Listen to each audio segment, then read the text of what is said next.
મિત્રો, શુભ ગુડી પડવા અને શુભ નૂતન વર્ષાભિનંદન. મિત્રો, આપણે ગુજરાતીઓમાં એવી છાપ છે કે ગુડી પડવો એટલે મહારાષ્ટ્રીયનો તહેવાર છે, પણ ખરેખર તો જો હિન્દુઓનું જે ઓરિજિનલ કહેવાય એવું જો નૂતન વર્ષ હોય તો એ આ ચૈત્ર મહિનાથી શરૂ થતું વર્ષ છે. વસંત ઋતુથી કોઈ પણ વર્ષની શરૂઆત થાય કેટલું સરસ કહેવાય, કારણ કે શ્રી કૃષ્ણે પણ ભગવદ્ ગીતામાં કહ્યું છે કે ઋતુઓમાં વસંત ઋતુ હું છું. મિત્રો, વસંત ઋતુ પહેલા લગભગ બરફની સિઝન હોય. સમજો ને કે નવેમ્બરથી લઈને ફેબ્રુઆરી આખું ઉત્તર ભારત, હિમાલય, હિમાચલ પ્રદેશ, કુલુ મનાલી, આ બધા પ્રદેશો બરફથી ઢંકાયેલા હોય અને જનજીવન સાવ જાણે ઠપ જેવું હોય એવું લાગે, ક્યાંય તમને ઝાડપાન જોવા ન મળે. અને જેવો માર્ચ મહિનો વીતે, જેવી હોળીની જ્વાળાઓ ઉઠે અને પછી વાતાવરણમાં પલટો આવવાનું શરૂ થાય. અત્યાર સુધી સૂર્ય જે પૃથ્વીથી 83 દિશામાં હતો, હવે સૂર્યના સીધા કિરણો પૃથ્વી પર આવવા લાગે, બરફ ઓગળવા લાગે, વનસ્પતિ ખીલવા લાગે, ચારે બાજુ લીલોતરી છવાઈ જાય, પશુ પંખીમાં જાણે પ્રાણ આવે, મનુષ્યોમાં જાણે જાન આવે, અને આ રીતે જાણે કે ઠપ થઈ ગયેલો સમય ફરીથી ચલિત થયો હોય, ચાલવા લાગ્યો હોય એવું એક મનમાં એક ફિલિંગ્સ આવે. અને એ જ વખતે વસંત ઋતુના આગમને નવું વર્ષ પણ શરૂ થાય. અને એ વધામણા કરવા મરાઠી લોકો આ જે ગુડી મૂકે છે એનું પણ ઘણું જ વૈજ્ઞાનિક મહત્વ છે. મિત્રો, નવરાત્રિમાં આપણે હવન કરીએ છીએ અને એ હવન ઉપર પહોંચે, એની વરાળો પહોંચે, અને એ વખતે જે આપણે મંત્ર જાપ કરીએ છીએ એ કોસ્મિક એનર્જી બનીને પાછી પ્રભુના આશીર્વાદ થઈને પાછી તરંગો રૂપે પૃથ્વી પર પધારે છે. અને દશેરાને દિવસે એની શરૂઆત થઈ જાય અને આપણે દશેરામાં વગર મુહૂર્તે કોઈ પણ કાર્ય સારી રીતે કરી શકીએ છીએ. એ જ રીતે હોળીની જ્વાળાઓ ઉપર જાય, આપણી પ્રાર્થના, પૂજા એ વાયુ દ્વારા, અગ્નિની પૂજા કરીએ છીએ પણ એ વાયુ દ્વારા બ્રહ્માંડમાં જાય અને ત્યાંથી આશીર્વાદ રૂપે પાછા આવે. એ ચૈત્ર મહિનાનો પ્રથમ દિવસ એટલે ચૈત્ર સુદ એકમ. આ દિવસે પૃથ્વી પર કોસ્મિક એનર્જી પધારતી હોય છે અને એને આપણા ઘર સુધી લાવવા માટે માત્ર મરાઠી જ નહીં, તમે લોકો પણ ગુડી મૂકી શકો છો. આ તો એક ગુડીનું પ્રતીક છે. એમાં જે આ તાંબાનો કળશ છે તે પિત્તળનો કળશ હોય, પણ એ ધાતુનો પિરામિડ સ્વરૂપનો કળશ જે તમે મંદિરમાં જુઓ છો, મંદિરનું પણ આ જ કામ છે કે ચારે બાજુથી જે સારા વેવ્સ આવતા હોય, જે પોઝિટિવ એનર્જી આવતી હોય એને એ ખેંચે છે. એટલે જ આપણને ઘર કરતાં મંદિરનું વાતાવરણ કંઈક અલગ લાગે છે, કંઈક પવિત્ર લાગે છે, કંઈક શુદ્ધ લાગે છે. આ જ રીતે ઘરની અંદર પણ તમે જ્યારે આ કળશ રૂપે કે મંદિરની ટોચ રૂપે જ્યારે ઊંધું લોટો કે કળશ તાંબાનો કે પિત્તળનો, કે તાંબુ અને પિત્તળ મિત્રો સક્રિય ધાતુ છે, એ સકારાત્મક એનર્જીને તમારા ઘર સુધી ખેંચી લાવવાની તાકાત ધરાવે છે. એ જ રીતે આ રેશમની સાડી જરીવાળી, આ જરી હોય ગોલ્ડન, સિલ્વર કે પછી આ રેશમ હોય, રેશમ તો આપણામાં પણ અતિ પવિત્ર ગણવામાં આવ્યું છે. અને આપણે જ્યારે ત્યાં પાઠ, પૂજા, હવન, લગ્ન પ્રસંગ થતા હોય ત્યારે ખાસ આપણે રેશમી વસ્ત્રો પહેરતા હોઈએ છીએ. કન્યા પણ રેશમી પાનેતર પહેરીને બેસે છે અને વરરાજાઓ પણ રેશમી સરસ મજાના જરકસી જામા પહેરીને પધારતા હોય છે. આ બધાનું મિનિંગ છે આશીર્વાદ રૂપી શુદ્ધ અને પવિત્ર અને સકારાત્મક ઉર્જા અમારા સુધી પહોંચે. એટલે આ જે છે એ પ્રતીક છે. આગળ તમે જુઓ તો લીમડાના પાન. મિત્રો, આપણા બધા જ તહેવારો સાથે ક્યાં તો છોડ અથવા વૃક્ષ સંકળાઈ ગયા છે અને ખરેખર હવે જ્યારે ગરમીની શરૂઆત થશે, વસંત ઋતુ પછી ગ્રીષ્મ ઋતુ આવશે, ગરમીનું પ્રમાણ વધતું જશે, એમ આપણને વૃક્ષના મહત્વનો ખ્યાલ આવે છે. એમાંય આ લીમડો એ સૂચવે છે કે ચૈત્ર મહિનામાં તમારે લીમડાનું સેવન કરવું જોઈએ. મિત્રો, આપણે ત્યાં લીમડાના પાણી પીવાનો રિવાજ છે. ચૈત્ર સુદ એકમથી લગભગ અઠવાડિયું કે રામનવમી સુધી ઘણા લોકો લીમડાનું પાણી પીતા હોય છે. પરંતુ આ જાતનું જ્ઞાન શાળા કોલેજમાં આપવામાં નથી આવતું. એ આપણી બદનસીબી છે. અને એને કારણે થાય છે શું કે આપણા સારા સારા રિવાજો, વૈજ્ઞાનિક રિવાજો પણ જાણે એની ઉપેક્ષા થઈ રહી હોય એમ ગ્રંથોમાં પડ્યા છે. એનું પ્રેક્ટિકલ નથી થતું. નહીં તો મિત્રો, આપણે અગર તહેવારો અને એમાં આવતા રીત રિવાજો, એના રિચ્યુઅલ્સ પ્રમાણે આજે પણ જીવીએ તો ડૉક્ટર પાસે ન જવી પડે એટલી તાકાત આપણા તહેવારોમાં છે. મિત્રો, લીમડો એટલે શીતળ છાયા. લીમડો એટલે તમે કહી શકો કે એર કન્ડિશનરની જગ્યાએ તમે નીમ કન્ડિશનર એમ કહી શકો. એટલી લીમડામાં ઠંડક આપવાની તાકાત છે. મિત્રો, આપણે ત્યાં એર કન્ડિશનર હોય પણ એનું કામ શું હોય કે એક જગ્યાની ગરમી શોષી લઈ બહાર કાઢે અને એ પર્ટિક્યુલર જગ્યાને ઠંડી કરે. એ જસ્ટ ગરમીનું સ્થળાંતર કરે. પરંતુ લીમડો એવી વનસ્પતિ છે, એવું જ વૃક્ષ છે કે એ ગરમી પોતે સહન કરે છે અને એનું ઠંડીમાં રૂપાંતર કરે છે. એ પોતે ગરમી સહન કરીને ઉનાળામાં તમે જોશો એને લીંબોળી આવશે. એ પોતે પોતાના ફળ પકવે છે ઉનાળામાં. આ ગરમી ભૂખ્યો છે લીમડો, પણ એ ગરમી ભૂખ્યો છે એ આપણા સારા માટે છે કે એ પોતે ગરમી સહન કરીને આપણને ઠંડક આપે છે. મિત્રો, અત્યારના રમજાન મહિનો પણ ચાલી રહ્યો છે અને અરેબિયાના રણમાં 50,000 લીમડા ઉગાડવામાં આવ્યા છે ઠંડક આપવા માટે. તમે કચ્છના રણમાં જાઓ, ક્યાંય પણ જાઓ તો આ કડવો રસ આપતો લીમડો તમને જોવા મળશે અને ઠંડક તો આપે જ છે, પણ સાથે એટલી બધી ઉનાળાની બીમારીથી તમને બચાવશે. ખરેખર ધન્યવાદ છે આપણા ઋષિ મુનિઓને કે જેમણે આટલું સૂક્ષ્મ જ્ઞાન આપણને રીત રિવાજોના રૂપમાં આપ્યું. મિત્રો, કોઈ પણ નવું વર્ષ આપણે કોઈ અંગ્રેજો હોય તો કેક કાપે કે આપણે મીઠાઈ ખાઈને ઉજવીએ છીએ, પણ હિન્દુ નવું વર્ષ આપણે લીમડાનું પાણી પીને ઉજવીએ છીએ. એનો એક સૂક્ષ્મ સંકેત એ પણ છે કે માણસે 6 રસનું સેવન કરવું જોઈએ. ગળ્યો, તીખો, ખારો ખાટો, કડવો અને તુરો. પણ હકીકતમાં આપણે હમણાં લગ્ન પ્રસંગ ઉજવ્યા ડિસેમ્બરમાં, એનઆરઆઈ આવ્યા, પાર્ટી આપી, કંઈ પણ કર્યું ત્યારે મીઠાઈઓ ખાધી, કેક કાપીને ખાધી. પરંતુ કડવો રસ અને તુરો રસ આપણે એટલી હદમાં લેતા નથી. પણ ખરેખર અંગ્રેજો, અમેરિકામાં તો લીમડાનું તમે ક્યાંય પણ વાંચો ને તો મેડિસિનલ ટ્રી ઓફ ઇન્ડિયા, લીમડાને દવા તરીકે જુએ છે.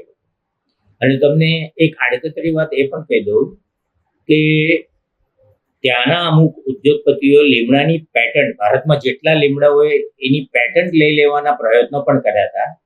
પણ ધન્યવાદ છે આપણા એ સમયના વકીલોને કે જેમણે એ પેટન્ટ ન લેવા દીધી. નહીતર આજે મફતમાં મળતો લીમડો તમને એની જ ટેબ્લેટ બનીને 100 રૂપિયા, 1000 રૂપિયા, 2000 રૂપિયા, 10,000 રૂપિયા વેચાત અને આપણે કાંઈ ન કરી શકીએ. મિત્રો, લીમડો તમે પીઓ છો તો ઠંડક તો આપે જ છે ને. આપણે ઘણાને ઉનાળામાં ગરમીને કારણે શીતળા, અછબડા, ઉરી એવા ચામડીના રોગો બહુ થતા હતા પહેલાના જમાનામાં. ત્યારે ઘર આંગણે કે બારી આગળ લીમડો લટકાવતા હતા. તમે જોયું હશે કે તમારા મા બાપે જોયું હશે, દાદા દાદીએ જોયું હશે, પૂજ્યો એમને. તો એ લીમડો એ બીજું કાંઈ નહીં પણ એક શીતળતા આપતું એક દ્રવ્ય છે. તો એ લીમડો શીતળા માતાને પણ અતિ પ્રિય છે, કારણ કે શીતળતા એટલે ઠંડક, અને લીમડાનું કામ પણ ઠંડક આપવાનું છે. તો આ ઠંડક તો આપે જ છે ગરમીના દિવસોમાં, સાથે સાથે એ જંતુનાશક પણ છે. તમે એનો ઉપયોગ, એનું તેલ બનાવીને માથામાં વાળમાં નાખી શકો. લીમડાના દાંતણ ઘણા લોકો કરે છે, એ પૂરું તમારી મુખ શુદ્ધિ કરે છે. લીમડાનું પાણી પી શકો, તો એ તમને ઠંડક પણ આપશે અને સાથે સાથે ચામડીના રોગોથી પણ બચાવે છે. ગરમીમાં સૌથી વધારે જો ફરિયાદ હોય તો એ આ ચામડીના રોગો, ખીલ, ગુમડા, અળાઈ, એ બધું, ખંજવાળ શરીરે, ચાઠા પડવા, આ જે બધું ચામડી લાલ થઈ જવી, આ જે બધા ગરમીના જે દર્દો છે એનાથી આ લીમડો બચાવી શકે. હવે મફતના ભાવમાં મળતો લીમડો જો અઠવાડિયું કે 9 દિવસ પીઓ તો મજાલ છે કે આખું વર્ષ તમને કોઈ લૂની ગરમી સતાવે, કોઈ ચામડીના દર્દો સતાવે, કોઈ નવા રોગનો પણ નાશ કરવાની તાકાત લીમડામાં છે. એ લીમડો રોગ પ્રતિકારક શક્તિ પણ વધારે છે. હવે આપણે આ લીમડાને ભૂલી જ ગયા છીએ.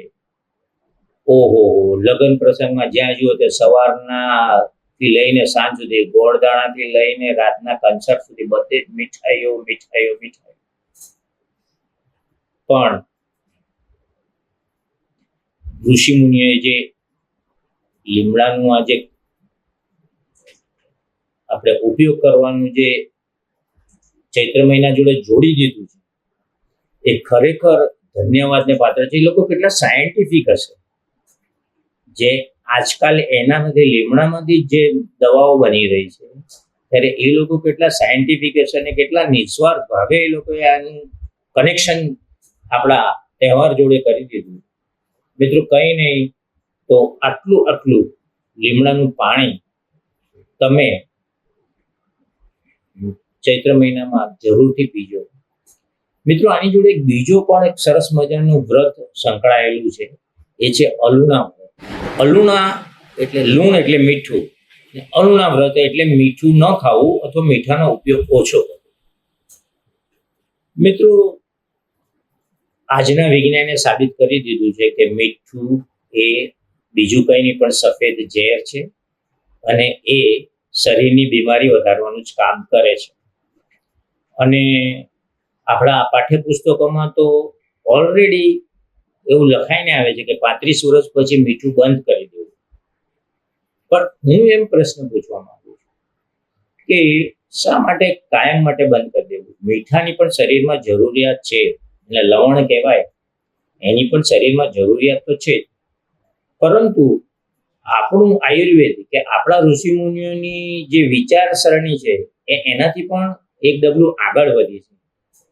એ લોકો એમ કહે છે કે જ્યારે જેનો ઉપયોગ કરવાની છૂટ હોય ત્યારે ઉપયોગ કરવાનો, અને જ્યારે છોડી દેવાનું હોય ત્યારે છોડી પણ દેવાનું.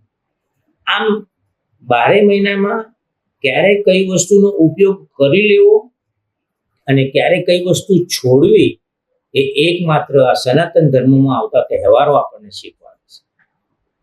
મીઠું ઓછું કરવું ચૈત્ર મહિનામાં એ આપણા શરીર માટે બહુ જ લાભદાયક.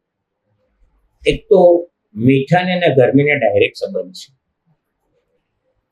તમે આ વાતનો પ્રેક્ટિકલ કરવું હોય તો ઘરે એક સાદું પાણી લેજો, એને ગરમ કરજો અને એક પાણીમાં મીઠું નાખીને ગરમ કરજો.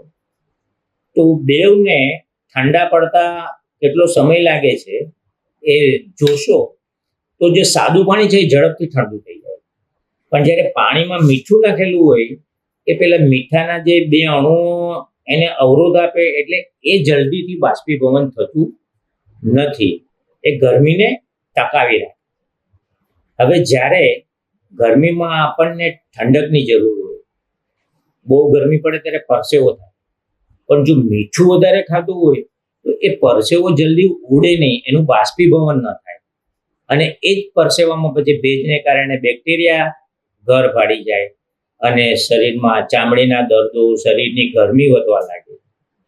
તો એને માટે જેટલું તમે ઘણાય પરસેવો તમારો જાણે અજાણે ટેસ્ટ કર્યો હશે, તો એમાં પરસેવામાં ક્ષાર હોય, મીઠું હોય અને પાણી હોય. તો જેટલો ઓછું મીઠું ખાશો એટલો પરસેવો ઓછા ક્ષારવાળો, ઓછા મીઠાવાળો છે અને એ ઝડપથી એનું બાષ્પીભવન થઈ જશે અને તમે ઘણા બીમારીથી અને ગરમીથી બચી શકશો.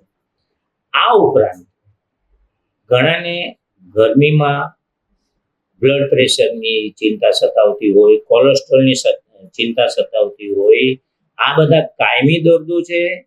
એને માટે પણ મીઠાનો ઓછો ઉપયોગ જો ચૈત્ર મહિનામાં કર્યો હોય તો એ શરીરમાં એનાથી જે બેલેન્સ આવી જાય, કારણ કે સોડિયમને કારણે મોટે ભાગે સોડિયમની માત્રા વધી જાય ત્યારે જ બ્લડ પ્રેશર વધતું હોય છે કે કોલેસ્ટ્રોલની ચિંતા સતાવતી હોય છે, હાર્ટની સંબંધિત બધી બીમારીઓ વધુ પડતી આવતી હોય છે અને એને કારણે ધીરે ધીરે પછી ડાયાબિટીસ પણ પ્રવેશી શકે છે. તો ખાસ કરીને ચૈત્ર મહિનામાં મીઠા પર સંયમ રાખવો. અને એણે પાછું એમ પણ નથી કીધું કે ભાઈ 12 મહિના મીઠું ન ખાઓ. આપણે હમણાં છેલ્લા 4 મહિનામાં દિવાળી ઉજવી, લગ્ન પ્રસંગો ઉજવ્યા, ક્રિસમસ પાર્ટી ઉજવી, ત્યારે આપણે ખરેખર ઘણું મીઠું, ફરસાણ, મીઠાઈ બધું ખવાઈ ગયું છે. પરંતુ હવે સંયમના દિવસો આવે છે. એ ક્યારે ઉપભોગ કરી લેવો અને ક્યારે ત્યાગ કરવો, એ જો આપણે તહેવારો પાસેથી શીખી શકીએ તો ખરેખર આપણે ઉત્તમ જીવન જીવી શકીએ. તો મિત્રો, 2 વસ્તુ તમારે યાદ રાખવાની છે. એક તો બની શકે તો ગુડી ઘરમાં લાવો. ગુડીને લીમડાનો હાર પહેરાવશો ત્યારે તમને થશે કે નહીં ભાઈ આપણે પણ લીમડાનું પાણી પીવું જોઈએ. કે ઘણા લોકો લીમડાના ફૂલની ચટણી બનાવીને ખાય છે, મહારાષ્ટ્રીયન લોકો, તો એવું પણ કરી શકો. પણ કોઈ પણ રીતે લીમડો તમારા શરીરમાં જાય તો તમારા આવનારા દિવસો ખરેખર સારા જશે. અને બની જ શકે એટલું ઓછું મીઠું અને સાથે સાથે જો ઉપવાસ, આપણા ભારતના લાડીલા વડાપ્રધાન તો 9 દિવસ ઉપવાસ કરે છે, પણ એકાદો દિવસ તમે ઉપવાસ પણ કર્યો હોય, શરીરના વિષ દ્રવ્યો બહાર કાઢી નાખ્યા હોય, મીઠું ઓછું કર્યું હોય, ખાલી ફળાહાર કરીને પણ 1 દિવસ 2 દિવસ ચલાવ્યું હોય, તો ખરેખર આવનારા દિવસો સારા જશે. કારણ કે ચૈત્ર મહિનાનું આ શરૂઆત માત્ર વસંત ઋતુ જ નથી, પણ નવરાત્રિની પણ શરૂઆત છે, નવરાત્રિઓની પણ આ શરૂઆત છે. તો આ નવરાત્રિ દરમિયાન તમે થોડું ઘણું પણ ધ્યાન આપશો તો ખરેખર એ શક્તિની પૂજા જે કરી છે તમે, ખરેખર તમારા તન, મન અને આત્માની જે શક્તિ અને સ્ફૂર્તિ જે વધશે, ખરેખર બેહિસાબ હશે. અને બિલકુલ આવા નિઃશુલ્ક પ્રયોગો દ્વારા તમે તમારા પૂરા શરીરને શુદ્ધ અને નકેવર રાખી શકશો. ડૉક્ટર પાસે નહીં જવું પડે, મોટી ઉંમર સુધી બીમારી નહીં સતાવે. આનાથી વધારે આપણે જોઈએ પણ શું? તન મન હશે શુદ્ધ તો ધનને ખેંચી લાવવાની તાકાત તો ઓટોમેટિક આવી જ જશે. તમારું 9 વર્ષ શુભ જાય અને તમે તન મન ધનથી આગળ વધો, એ જ અભ્યર્થના.